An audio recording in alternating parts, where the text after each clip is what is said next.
আসসালামু আলাইকুম সবাইকে। সবাই কেমন আছেন? ভাবছেন এটা কি খাবার? এটি একটি সুপার ফুড। এর নাম হচ্ছে চিরা সিড। এটি একটি শস্য জাতীয় খাবার। এই খাবারের উপকারী দিকগুলো এবং এটি কিভাবে খেতে হয় সেটি আজকে আপনাদেরকে বলবো।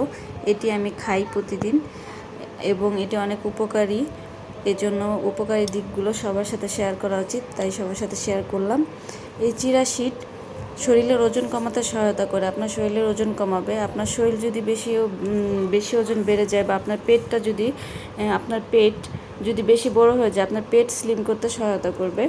তাছাড়া এটি ডায়াবেটিস, হৃদরোগ, ক্যান্সার, তারপরে হজম শক্তি বৃদ্ধি করা, তারপর রক্তের অণু বৃদ্ধি করা, তারপর কোষ্ঠকাঠিন্য দূর করতে সহায়তা করে। এটিতে প্রচুর প্রোটিন এবং আয়রন থাকে। হ্যাঁ, এটি খেলে আপনার এই ক্ষুধাটা কম লাগবে, হ্যাঁ, যার জন্য আপনার শরীরের ওজনটা কমে আসবে।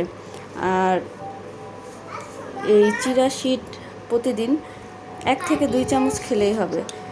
আমি প্রতিদিন রাতে ঘুমোতে যাওয়ার আগে এটি 2 চামচ পানিতে ভিজিয়ে লেবুর রস বা চিনি দিয়ে শরবতের মতো করে খেয়ে থাকি। এটা কিন্তু বেশি খাওয়ার কোনো প্রয়োজন নাই। অনেকে হয়তো বা ভাববে বেশি খেলে বেশি উপকার হবে, আসলে তা না। বেশি খেলে এটার সাইড ইফেক্ট হবে, হয়তো পেট খারাপ হতে পারে বা কারো অ্যালার্জি থাকলে অ্যালার্জির সমস্যা বেড়ে যেতে পারে। তাই বেশি খাওয়ার এবং শুধু শুকনা খাওয়ার কোনো দরকার নাই। এটি পানির মধ্যে ভিজিয়ে রাখলে 45 মিনিট পর এটি আপনার তোকমা বা ইসবগুলের ভুসির মতো এই যে এরকম এটা একটু ফুলবে, একটু পিচ্ছিল জাতীয় হবে, তোকমার মতো। তারপর এটি আপনি লেবুর রস বা পুডিং বলেন, দুধ, ওটস, ডাল, সবজি যে কোনো কিছুর সাথে মিশিয়ে এটা খাওয়া যেতে পারে। তবে এটা খাওয়ার আগে পানিতে ভিজিয়ে রাখলে ভালো হয়। ভিজিয়ে রাখলে এটি যখন ফুলে উঠবে, হ্যাঁ, তখনই এটি কোনো খাবারের সাথে দিয়ে খাওয়া যেতে পারে। তবে এটা আমি রাতে খাই।